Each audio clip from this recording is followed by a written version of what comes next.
ఎందుకు ఈయన పురాతన కాలము నుండి అబ్రహాముకు, అంటే నోవహుకు, అబ్రహాముకు, ఇశ్రాయేలుకు, అనగా అబ్రహాము కుమారులైనటువంటి ఇస్సాకు, యాకోబులకు, ఆ తర్వాత దావీదుకు, ఆ తర్వాత దావీదు తర్వాత ఉన్నటువంటి ప్రవక్తలకు ప్రత్యక్షమవుతూ ఎందుకు వస్తున్నాడు? మోషే మొదలుకొని అందరికీ. Because God loves the world.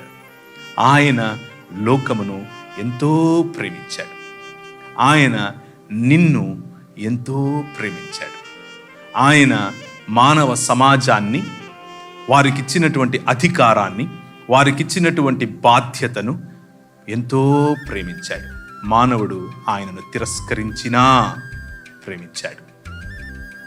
అందుకనే హోషియా గ్రంథంలో, అలాగే మిగిలిన ప్రవక్తల జీవితం, ముఖ్యంగా యెహెజ్కేలు మరియు ఇర్మియాల వంటి జీవితాల్లో వారి భార్యలు ఏ విధంగా భర్తను తిరస్కరించారో ఆ విధంగా నువ్వు నన్ను తిరస్కరించావు అని బాధపడిన ప్రియుడి గాథే క్రిస్మస్ గాథ.